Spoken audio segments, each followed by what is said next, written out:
Thank you all so much for coming along to take part in this workshop. I love running workshops about opening scenes, partly because it's one of my favourite bits of writing, and the reason why I think it's important to write a great opening scene is not really about the story or the audience or the reader, it's for yourself. You know, I think sometimes we forget when we're writing a story that we have to be as excited about the story as everyone else. And so when you write a great opening scene, you suddenly have this thing that you can always come back to if you lose your way at any point in the rest of the story. And so it's just a really nice thing to give your time to when you start. It's, you know, it's the point where all your excitement about what you want to do in your story can really shine through. And so that's what this workshop is really about. And it's, you know, the thing with opening scenes is that there is two things to imagine, that no matter how long the thing you're writing is, you always need a great opening scene. So even when you're writing a 10-minute story, those first 1 or 2 pages are the things that will make people want to read more. And ultimately, that is the ultimate goal of your opening scene, is to make people want to read more.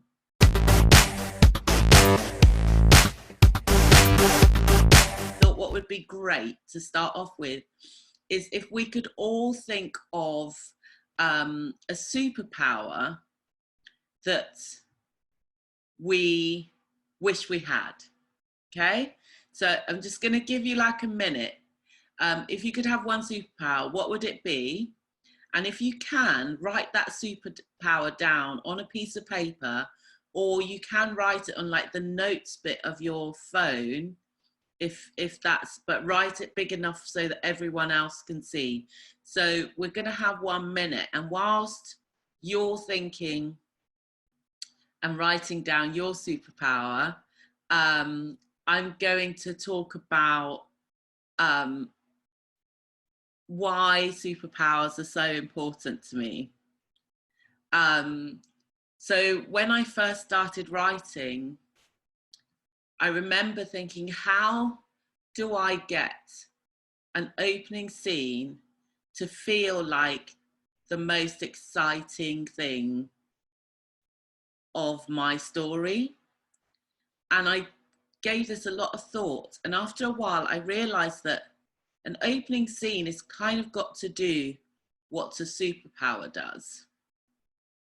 You know, you see it as an ordinary person. When we think about Supergirl or Superman, we're seeing initially someone who looks like us. So when we open a new book or we open a new play, we're just seeing what we imagine, which is just words on a page. And actually, like a superpower, the whole point is that you're then able to relate to the ordinary, but also very quickly realize that behind this ordinary thing is something that's really magical, you know? And so I always like to start these workshops by thinking about superpowers, also because one of the things we'll talk about later on is we'll talk about characters, and our characters feel really important in terms of our opening scene, those opening moments of our story. One of the key components of that is our characters. And so we'll look at that in more detail, but really think about, this is kind of meant to be a fun exercise. So if I was writing my superpower at the moment, I don't know why, at the moment, I feel like my superpower would be to be like the Invisible Man. I watched an old version of that film recently, and I just forgot how cool it was as a superpower. And so I was like, you know, I think at the moment that's what I'm feeling. My superpower changes quite regularly. So has everyone written down their superpower? If you have, just stick your thumb up so I can see that you have.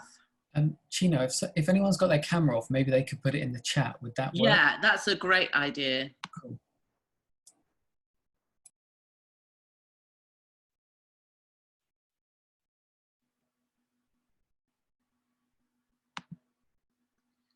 So has everyone got their superpower?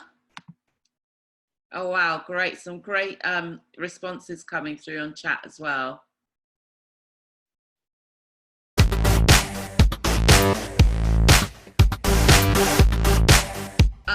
Now we've written all that, let's just put that aside. We'll come back to our superpowers later on in this session. So what I wanted to do was to really try and get into the nitty-gritty of this by us actually reading one of the opening scene of one of my plays. So you'll see that you've got, this is a play that I wrote, a community play I wrote for the Kiln Theatre in London about 4 years ago. So it was being performed by non-professional actors from the local community. And so we're just going to take a minute to just read the following opening scene. You'll see from the top of the play that it's Act 1, Scene 1. So this is what people walk into.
Okay, so we've read the opening scene of one of my plays, and what I'd like us to do now is to really play detective. So we've gone from being superheroes to being detectives now, and to really try and find what in those few lines that we read, we'd learned about the story that we're about to see in this case, because it was theatre, or read. So really think about what information I, as a writer, have given you in terms of those few lines. And we're going to do this as a quick exercise, and then hopefully we'll be able to do a little bit of discussion around this. So if I just give you like 30 seconds to a minute to just think about all the things that came to you as you were reading those few lines, anything to do with character or where we might be or who we might be, or what might be happening. So just a really quick think about it, jot down notes if it's easier for you, and then we'll have a quick discussion about it.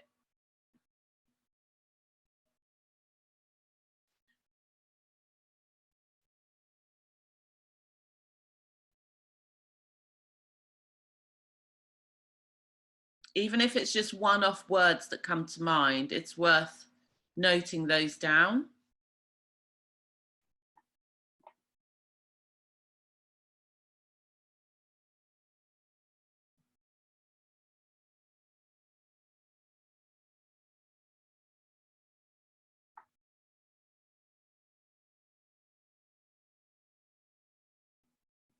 Okay, I'm looking at the timings. I'm being quite strict about this so we don't think about it too much.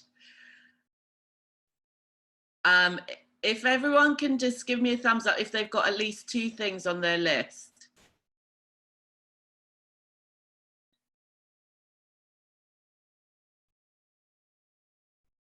Great, that looks good, Chino. Is it all right for me to move on? Has everyone got their thumbs up? Yeah, I can see. Great, amazing. So just to go round, and this obviously means that you can come off your you can come off mute to reply, but if anyone wants to throw any quick fire ideas about anything they thought of reading while writing an opening scene, you are having to think about not just what a reader and audience are coming into, but also the rest of the story. And that's why I say that an opening scene can really, if it's done properly and it gets you excited, can really help you get to the end of a story. And with this particular story, as Laura quite rightly said, the characters don't know each other. And also the world we're in is not our own world. It's a non-world. So it's neither Earth or heaven or any other space that we can put a name to. And because I knew that from the beginning of the story, I wanted to create, if you look, when we look back at the text again, if we could just go back to the, I think it's the second slide.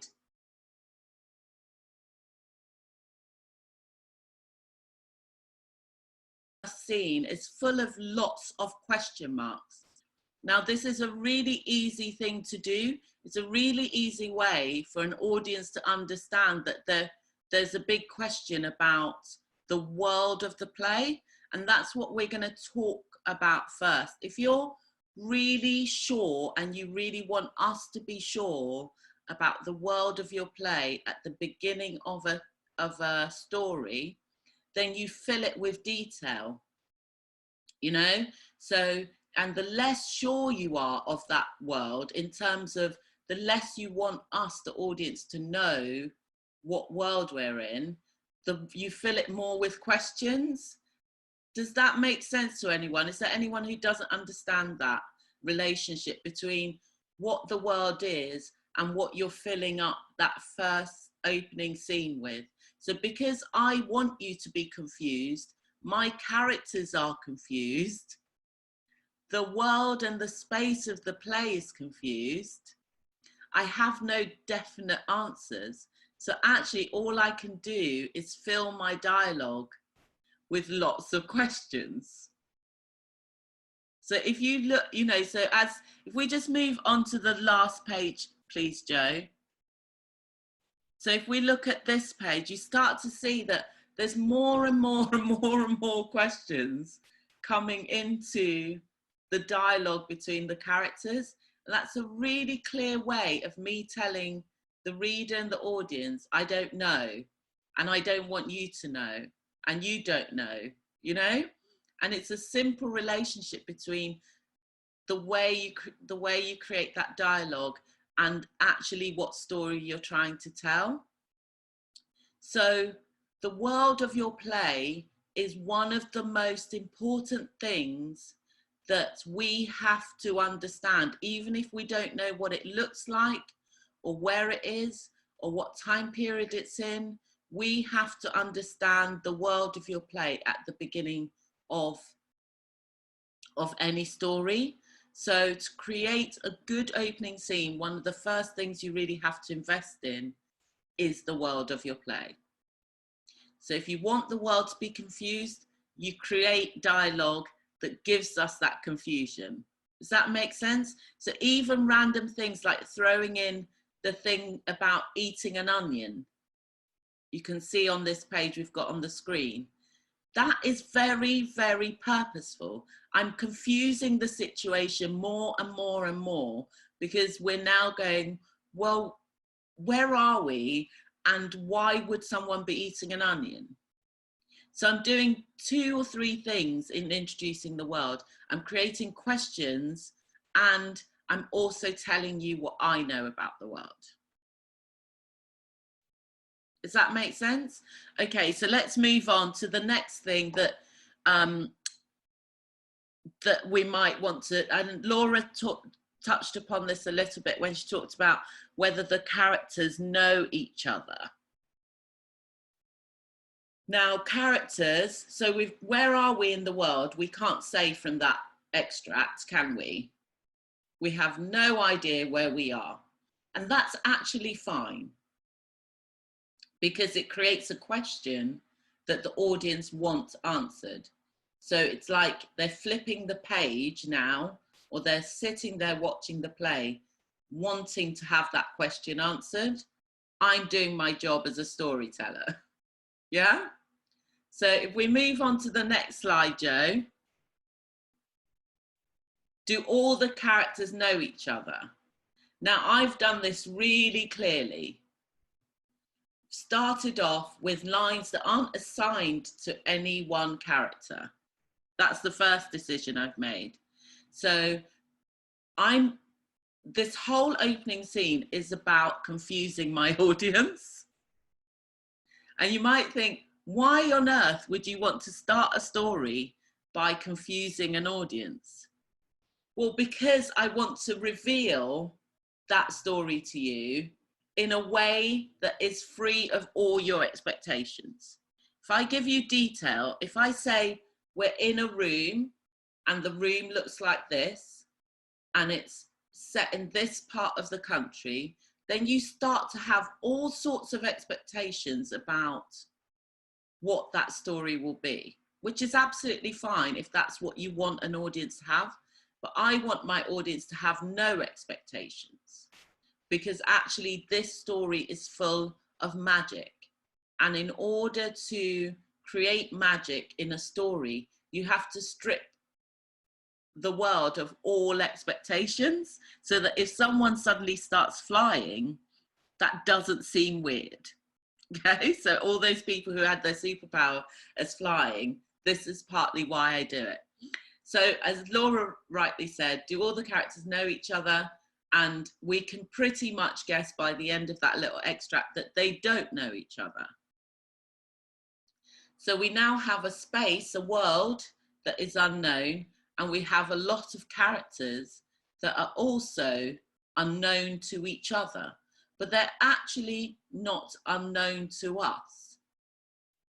Because if we start to really look at that extract, we can see that they are giving us clues all the time about the type of person they are, the way they ask questions, the way they respond to each other, and also the character that says about eating onions, we immediately start to get a sense of what that person is, you know? And this is the second most important thing about your opening scene.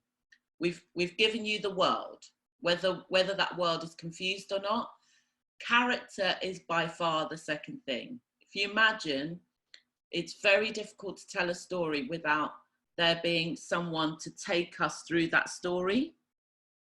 And so we have to feel that we trust and we know that person quite quickly for us to believe that they will take us through the story.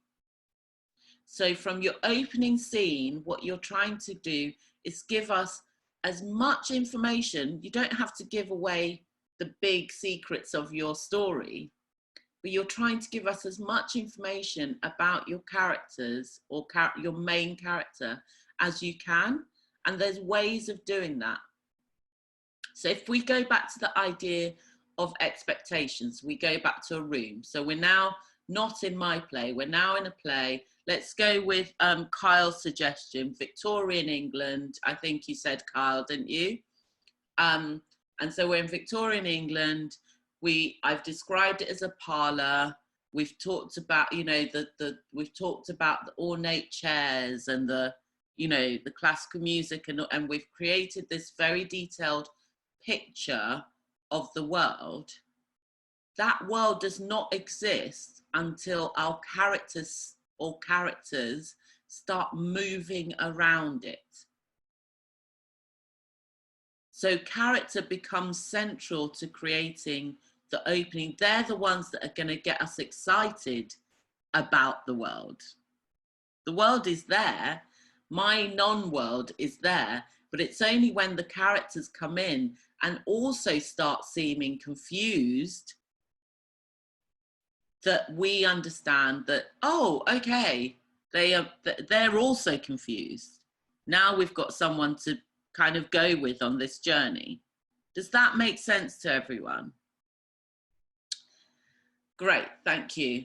So what we want to do is give our characters some real, almost magical properties, right?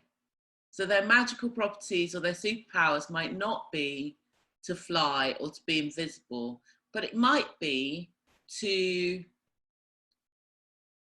we might know very quickly from the first few pages that they like to talk a lot, you know, or they like to pretend to be animals, or they like to, so you've got to pick one very specific thing. You know, it's like if you had to describe your best friend, you had to pick one specific thing about them and ignore the rest of the stuff you know about them. So we're not talking about how many brothers or sisters they have or whether they ride a bike or not, but you've just got to pick one specific thing, and you've got to sort of hone in on that thing and show us as an audience that one thing about them. The most exciting thing about them is what you're looking for, you know, the thing that as an audience we're going to go, oh my God, who is this person? How can we get to know them? Where are they taking us? That's what you're trying to do with your character in the first scene, your opening scene. And we may sometimes actually then in the following scenes realize that first impression we had of our character is completely wrong. And that's the brilliant thing about character. So we might meet a character in the first scene who's just got married and they're really excited and they're really, you know, they're really joyous and they're really kind and they're giving they're giving everyone hugs. I mean, hugs, what a thing. And then they realize, and then in scene 3, we realize they're not that person at all. And it's just because we met them on their happiest day. So you're really looking for that moment. I always say to people, with characters in your first scene, you are looking for either their superpower, the thing they can do that no one else can do, or you're looking to meet them at their best moment. So weddings, you know, at their happiest, best moment, or the complete opposite, which is then when, you know, which is at their worst moment. And if you think about those 3 things and make a choice as you're opening a story, am I meeting my character with their superpower? And their superpower can be something very human. I wrote a story once called Princess and the Hustler. And the character's superpower, she's a 10-year-old girl, and she couldn't stop talking. She would talk until she almost passed out. That was her superpower. And everyone in the play at some point throughout the play said to her, Princess, breathe. Because that was really her superpower. She was able to just talk and get so excited. And I love that character because that was the one distinct thing. She was my best friend and someone asked me about her to start a playwright. That's the thing I would pick. Oh, is everyone still with me? And do we understand? Yeah, great. We understand the sort of 3 things that we need to look out for in our opening scene with our main character or characters. If we've got characters, that gets a bit more complicated. So can we move on, please, Jo? So this is both the hardest and the easiest. I mean, it's one of those things in writing. How do we get the reader or the audience to want to find out more? So I've already said one of the easiest ways to do this is to create lots of questions. in your opening scene. And you don't have to create questions by literally asking questions, but we have to be thinking all the time with an opening scene, what's going to make that person want to find out more? And that helps you in two ways. That's a really big question, because it helps you in two ways. It means that you have to be very selective about what information you give us in that opening scene. That feels really important to this question. What makes you, the reader, want to find out more? So if we look at the extract again, there's so little information about the world that in itself would make someone go, well, where are they? Why don't they know where they are? What is it about this world that makes it so special? What is it about this world that has made Chino want to set her play in it? You know? So all those questions already are there. And then if I create characters that also leave us with questions, then actually that's it. That's the thing that drives someone to go from the first few minutes, if it's a short play. If it's a longer play, sometimes when I submit plays, people only read the first 10 pages. They only ask me to send the first 10 pages. Can you imagine? So once they've read the first 10 pages, if they feel that they would like to read more, then they ask for the rest of the script. But it's also possible that they read the first 10 pages and go, that has not made me want to know more. So that's how important the opening scene becomes in my work. But in terms of you as writers, this is where you get to have fun. This is where I have fun as a writer, because I'm going, what tricks can I play with the reader to make them so curious? And this is about human nature. It's about going, what are the things, you know, if you imagine that all of us have an element of being nosy, you know, even that comment about the onion, you go, someone somewhere wants to know if that guy really eats onions. Have you got a question, Joe? Oh no, sorry, I want to know. I think that's just like the absurdity of it makes me really intrigued. So Yes. yeah, really. So basically, we're just, what you're looking for, if you imagine you are planting, yeah? You're planting seeds of questions throughout your opening scene. And it's those seeds of questions that will make someone turn to page 11. Or in this case, if it's a short play, then you've really got 2 or 3 pages. And it will make, what other things that will make someone want to find out more? And those are the key things that you need to do in an opening scene. So we're looking for, how do we create a world that tells us what the story is about, but also leaves us asking more? How do we create characters that make us want to go with them into the story? And how do we create these seeds of questions that mean that our own natural curiosity makes us want to find out the rest of the story? Yeah? So should we move on, Joe? I'm just aware of time. Yeah.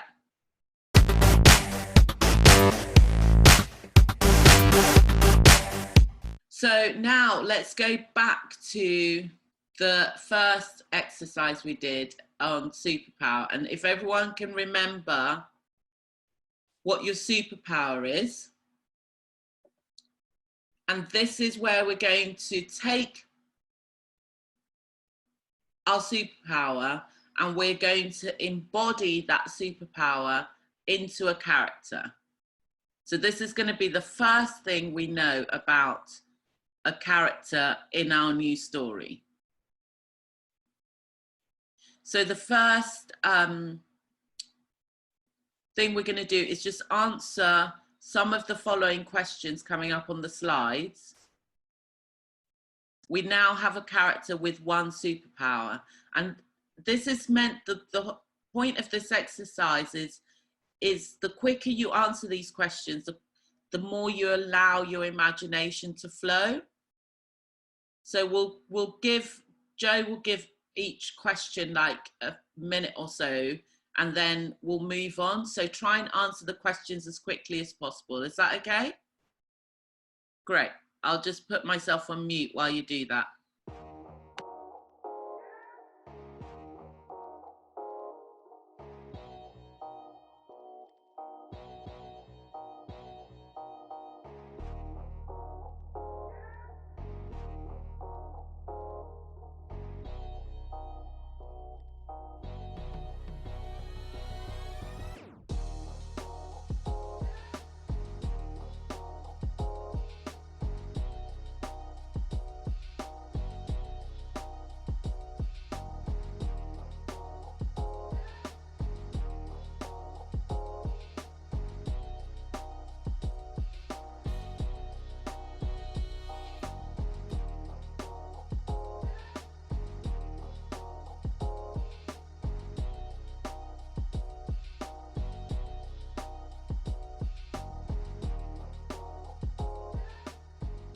And I'll just add with who am I? It's not always the big things. You don't have to think about where they come from or how many parents they've got. Really think about the kind of smaller things. So how do I speak? Do I speak fast or slow? How do I walk? Do I walk fast or slow? You know, those are the things that help you decide how a character appears to you.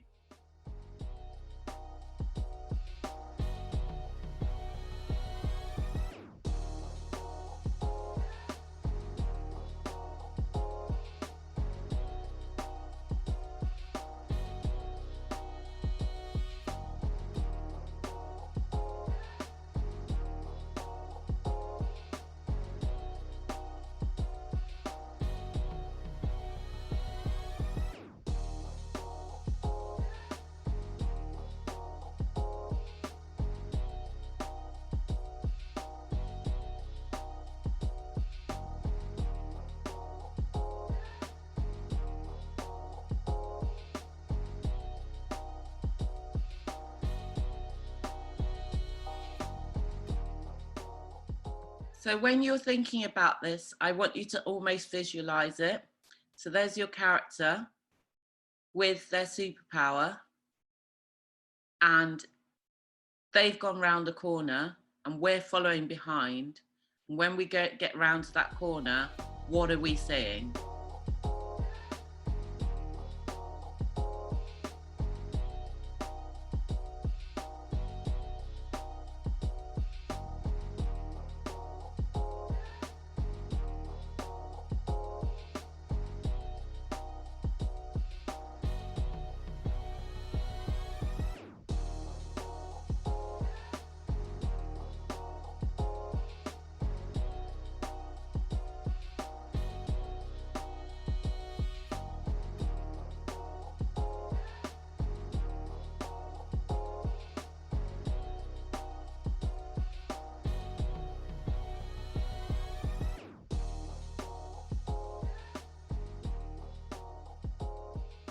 Great, so is everyone done?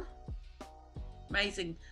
So we're just going to have another really quick discussion about this. And firstly, I just love to know when we do these exercises, I mean, believe it or not, I still do some of these writing exercises myself. And it's just always good to gauge how you found it, you know? So if anyone wants to just come back and say how they found doing that, if it helped them to get into the story quicker, or if there were any things you found difficult, that would be great.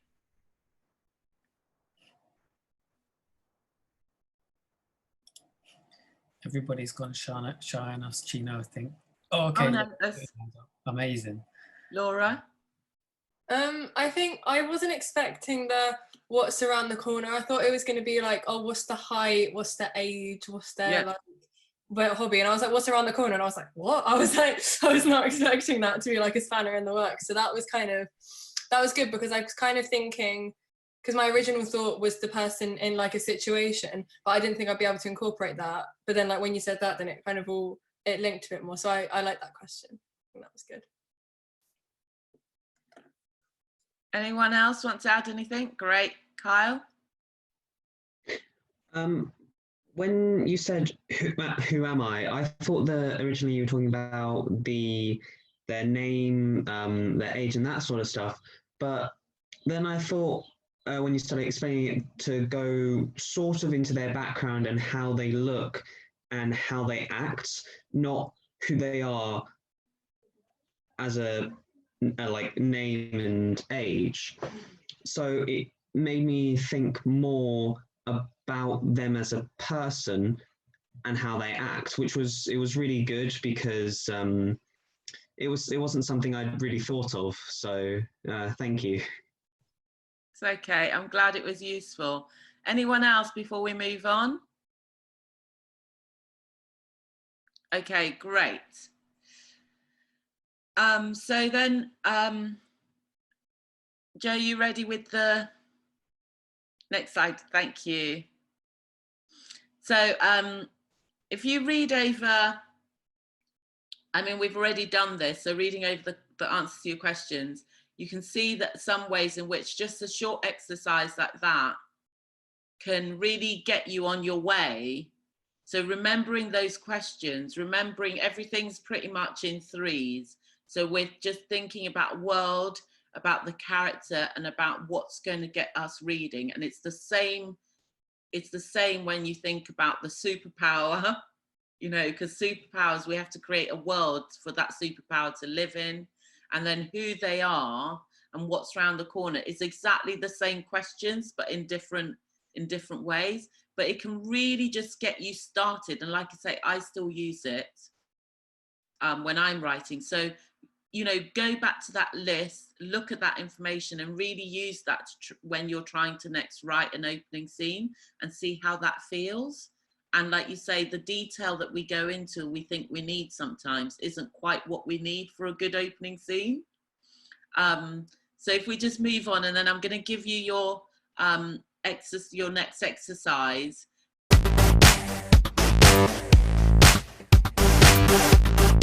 Which is to absolutely use that information to try writing an opening scene for a character with that superpower after this session.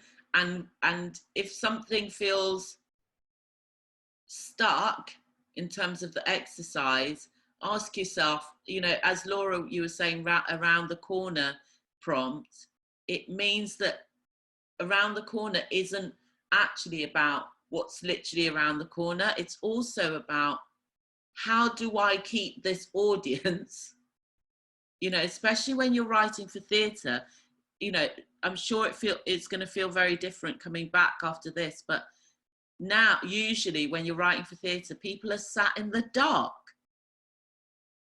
in the evening. You've got to keep them in their seats. And so that round the corner becomes really important. And you've got to stop them from being distracted by all the things that they're thinking about of that day, and just sit there and enjoy it. So please use these exercises as a working tool, but use the superpower thing as an inspiration. Sometimes you can change up the superpower. You can try different types of superpowers and see if there's anything that comes out from that, yeah? And I think that is, in terms of the workshop, all we've got time for now. I think Joe's going to give you the opportunity to ask a couple of questions, so I'll go quiet now. But it was great to see you guys like already beavering away, working so hard. So well done.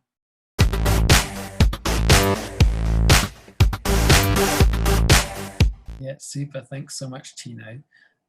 First of all, can I ask you a question, which is, yeah, if we've done those exercises, we've answered those questions about a character, but we don't quite have all the answers and we're not really sure, you know, would you encourage us to just just write and see what happens and see if we discover stuff just from writing?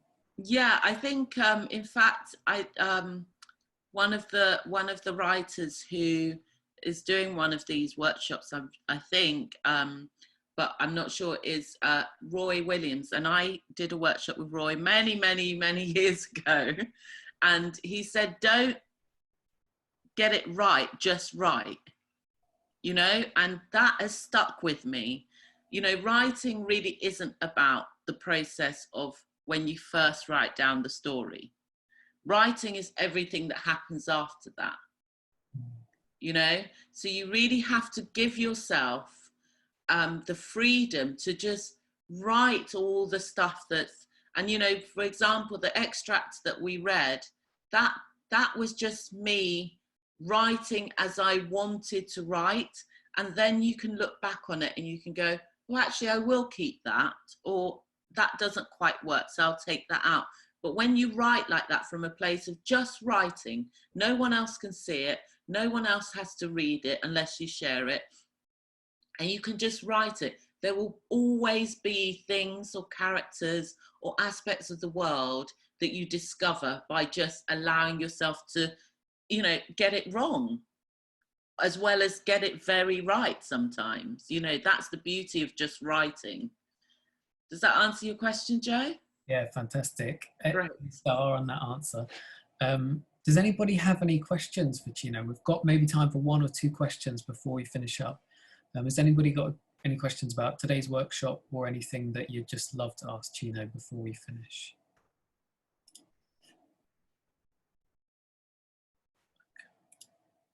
Oh, okay, Laura, go for it. I was just wondering, like, how long into like the story do you go with the whole like kind of confusing thing, and when you don't give away much? Because I was just wondering, like, at what point do you stop? Otherwise, like no one's gonna know what's going on. Like, I don't know. I was just like wondering. I mean, this is my speciality, Laura. But no, I mean, it's something that is much more effective in an opening scene, and that's the satisfaction you see. You give an opening scene like that, and then scene 2 starts, and suddenly all the answers are there, you know, and or at least some of the answers start to be revealed, and suddenly a character says, well, where are we? Are we in heaven, or what is this place? And you know, so we start to ask the questions that the audience are asking in their heads, and then we start to answer them. So you can't get away with it for too long, but it is, for me, a really effective way to start a story, because it leaves people going, it's amazing how when we're confused, we tend to want to stick around more, in the same way that, you know, just the natural habits. When you see something in a distance and you can't make it out, you're much more likely to stand there trying to focus your eyes to see what it is than if you can see something really clearly. And so for an opening scene, I just find it's a really effective way of keeping people intrigued, but also allows me to, like an onion, I start to peel off the layers of the story much more clearly after that point. But you're right, I can't do it for too long. I can't do it for too long. Okay, thank you so much for that. Thank you. Thanks, Laura. That's a great question. Fantastic. So we've pretty much run out of time. It goes so super quickly, but that is us for today. Thank you so much for joining us. Thank you also to Chino for leading the workshop. That's fantastic. And we will see you sometime soon. Thank you so much, guys. Bye.